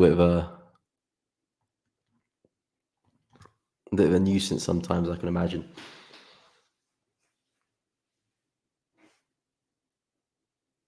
Ticket to Cambodia. Yeah, Cambodia would be good because I think Cambodia, it's definitely cheaper than the UK. I can tell you that for sure. So your money can go a lot further, living like a king in Cambodia. And you don't have to go to you have to wake up at ridiculous AM to take a trade either. So it's a win-win if you ask me. You just have to see if your wife is down for that.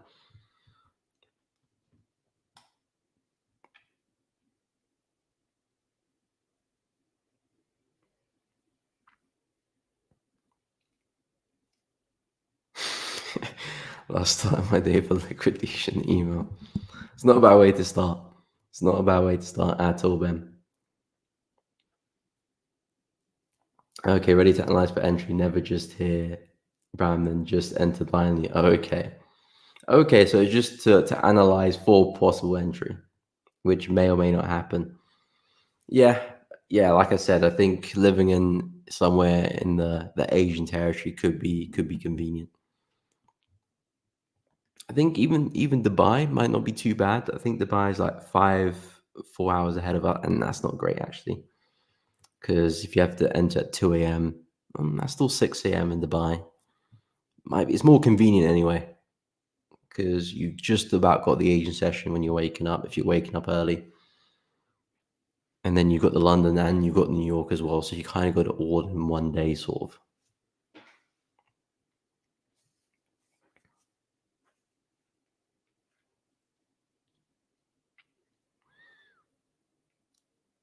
Okay, trade 1 minute GR40 and UK 100. Fair play. Well, yeah, UK 100 is a tough one, I have to say. So fair play for trading that one because, yeah, I wouldn't like to trade this one on the 1 minute at all. It's already choppy on the 4 hour. So, yeah, that's pretty brave of you. I have to say, there's definitely easier markets to trade, I would say, than UK 100 and GR40 on the 1 minute. But again, if you're finding consistency there and it works well, then focus with that. No need to try and change it up when it's proving good.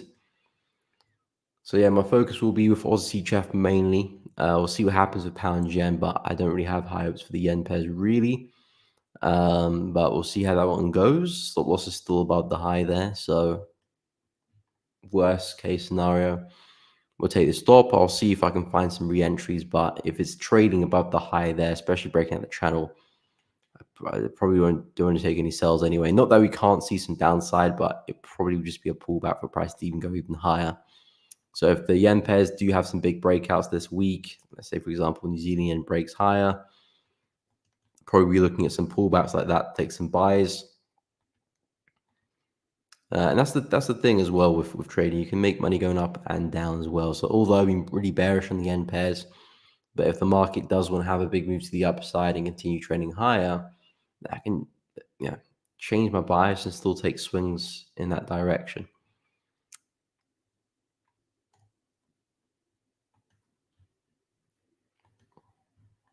I mean, Aussies probably have the biggest break, but we'll see how things play out.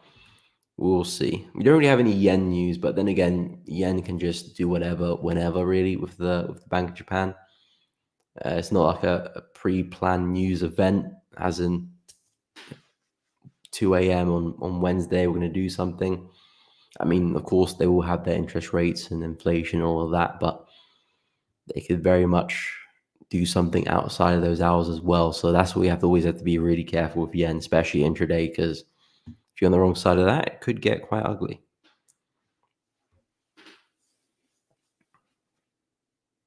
Okay, just making me aware, but I don't always have my phone on loud.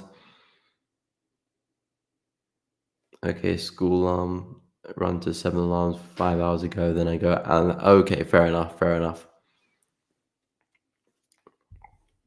Yeah, because it could get quite intense, to be honest. If you have like one alarm goes at like 2 a.m., another one goes at like 5 a.m. It's like, and then you have to analyze the chart at 2 a.m., analyze the chart at 5 a.m. I know it's a sacrifice you have to make for your trading, I guess, but after a while, it might get a bit of a drag on your sleep, because you need to sleep as well. You need to sleep as well.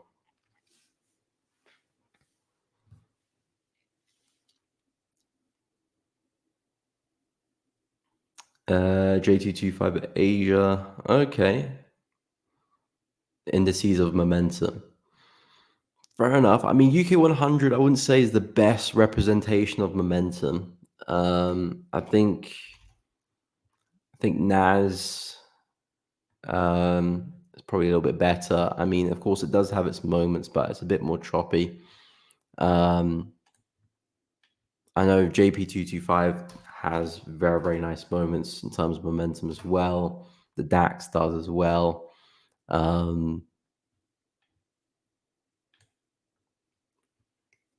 mean, S&P a bit more, but I can take its time as well, to be honest. US 30 has its momentum as well. So that's what I meant, that in terms of UK 100, it's again, like I said, if it's working for you, no need to change it. But I think maybe looking at some other indices as well, which by sounds of it, looks like you do already.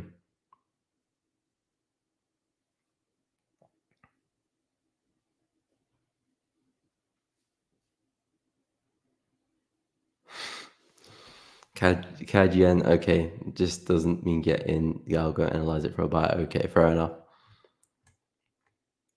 So is the alarm for a specific area then, I suppose, Holy One? So you probably set an alarm, because I do that as well. Not as much, because it takes a while for a market to get to my level. So I kind of know when it's in close proximity of my level. So if it's very close, then I might just put an alert in, so I don't have to keep watching it. But for example, some of the USD pairs I'm looking to buy from, if I'm looking at levels a lot further down, I don't necessarily need an alert there, because I'll be checking the charts pretty much every day, so I can keep an eye on it. But I suppose you probably put an alert just to see if price gets to a level or an area or whatever you're looking at, and then you're looking for your entry signals. I'm guessing.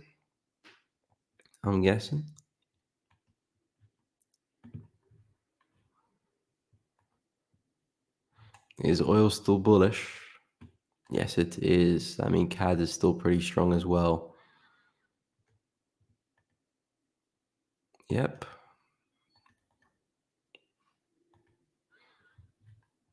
It does look like CAD is still strong. CAD yen still trying to push higher. USD CAD, what we doing? Seeing a bit of downside. What's dollar doing? I haven't actually looked at dollar in a while. Okay, dollar's just moving sideways there. Still kind of keeping that momentum, but it is starting to struggle a little bit as we approach this level. It is starting to struggle. But yeah, it's definitely a standoff between USD and CAD in terms of strength at the moment.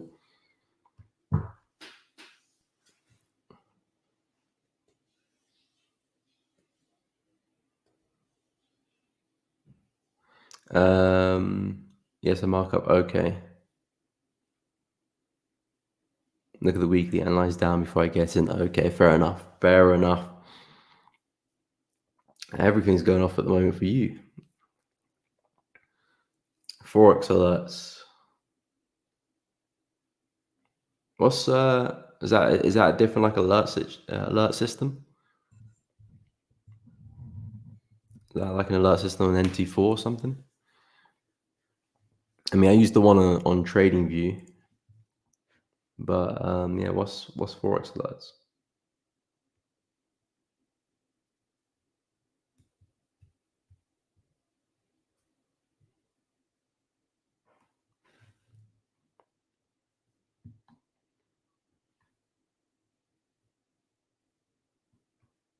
Okay, so Anthony, you look at a wide range of indices then as well,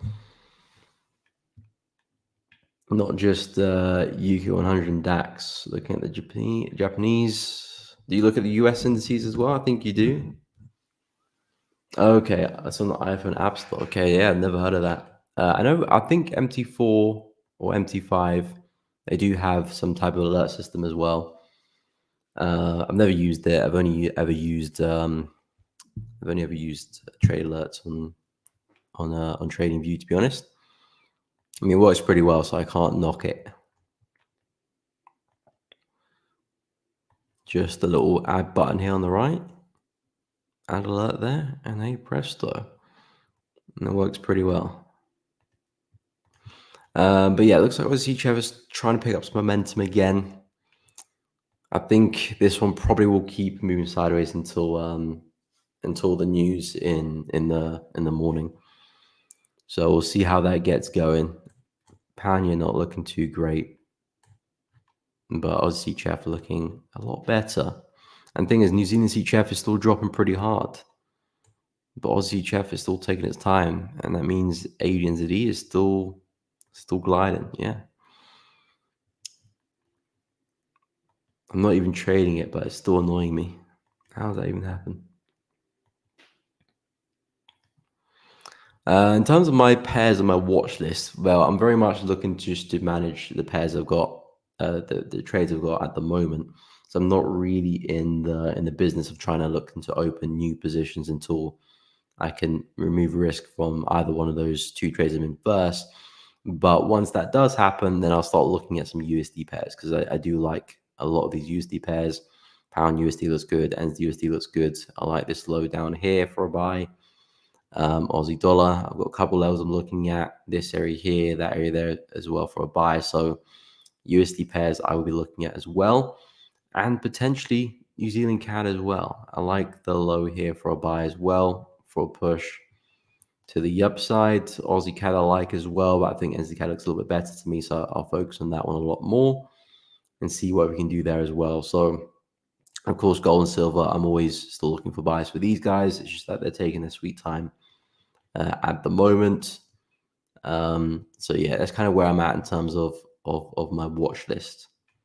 But yeah, until I can manage and get some trades to break even, I'm not really looking to add more risk in. CTFJY pushing nicely. It is. CTFJY is looking really bullish. I think CHF has gained some strength as well because some of the CHF pairs have been pushing down.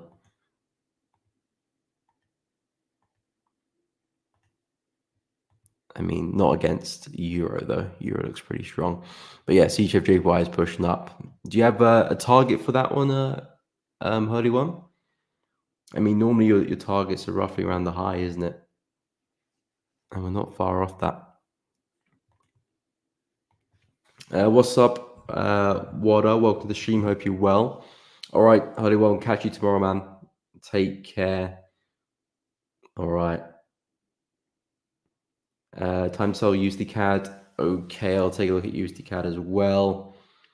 Blessing, Euro USD, dollar, yen. Okay, we'll wrap it up on those pairs. Okay, when your indicators tell me so, I'm just seeing where it goes. Okay, fair enough. Fair enough. Hopefully that can play out for you. In terms of USD CAD sell, I think, yeah, USD CAD is in a really nice place for a short. In particular, I'm looking for some downside on this low here because this is where we held a couple of weeks ago, and now we're back there again. So I think this is a really nice place for a short. As I said last week and my weekly analysis, as long as USD CAD stays below this swing point here, I am still bearish on the market, looking for a big move down. We create a new low, lower high, lower low. If price can stay below that low, I'm expecting us to take a big dive to the downside. If the market goes and breaks above it, then yeah, I'll reanalyze, and at that point, we're probably breaking structure to go higher. So then yeah, we're probably bullish. But for now, we're still respecting that high, and we're coming back into a lovely level of resistance. So looking at what confirmation we can get here for some shorts, I think if you can get a nice bearish engulfing in the 4 hour, that'll be good. Hourly showing some nice reduction of momentum as well. So maybe we might move a bit sideways, see a nice shift. That could be a nice entry in itself. Stops above the high. And then if we're lucky, we can probably swing it back to the low. But then, yeah, there are other areas to factor in terms of taking profit, depending how you want to manage the trade. But in terms of a location to short, 1.36 looks really, really good to me. As I said, as long as we stay below that area, I am looking for that bearish swing. So I like USD CAD. Euro USD, similar analysis, just in the opposite direction, of course. We've had some really nice high lows in the past. 1, 2, 3, looking for a fourth per se in this kind of area. 1.095 and 1.09 are the areas I'm looking at. So looking for a little bit more downside, and then looking for some entries on the 4H to take it back to the upside. And then, as I mentioned earlier as well, some areas where you can look to lock in some gains. The low here looks pretty good. Let me do that again. The low here looks pretty good to take some profit. I like the low here as well. And of course, you've got the high there too, as well. So best case scenario, you swing it back to the high, but we might find resistance around these areas. So taking some precautions around there, trading a stop, taking profit, looks good. In terms of dollar yen, I like the downside as well with this one. I like the high here at 149 and 152. Those are the two areas which I like the shorts. So if this area doesn't hold, I'm looking for some shorts around there. But in my book, I'm looking for some downside. So at this point, it looks like we're probably going to come back for another retest of the high there. So if you can see some really nice rejection, I think that's a nice place for a short to take us to the downside. If that doesn't hold, then next area is this level above us, looking for something similar for a big move to the downside. And if the swings play out, again, we could see a swing all the way down to this area here too. But of course, you don't necessarily have to look for such a big swing. There are multiple areas to look at for partials, taking profit. That'd be up to you. But in terms of location for some shorts, at least from a swing bias, 149 here and 152 look really, really good. And yeah, I like the downside, but intraday was still pretty bullish. So we'll see what that momentum does at that high, whether we respect it or we bounce. If we're seeing some heavy rejection, like I said, shorts look good, and then we can see how far we can take it. If not, if it doesn't hold, then we've always got 152 just above us. But that's kind of where I'm at with dollar yen as well. And that, guys, does take us to the end of the analysis. If you have found it useful, guys, please be sure to smash the like button, subscribe to the channel, and of course, make sure you do go and hit the bell so you don't miss out on any streams or uploads in the future. Make sure you do go and check out Elevate Traders Discord channel, completely free to join. Link at the top of the chat. There'll be discount opportunities there when we do launch. And of course, you can join the discussion, share trades. I share my trades there as well. So if you don't want to miss out on that, make sure you go check it out, guys. But I will be live again every day this week. So if you're free, stay tuned. Same time as always, 10 a.m. to 12 p.m. But nonetheless, guys, have a great day. And I'll see you all in the next one.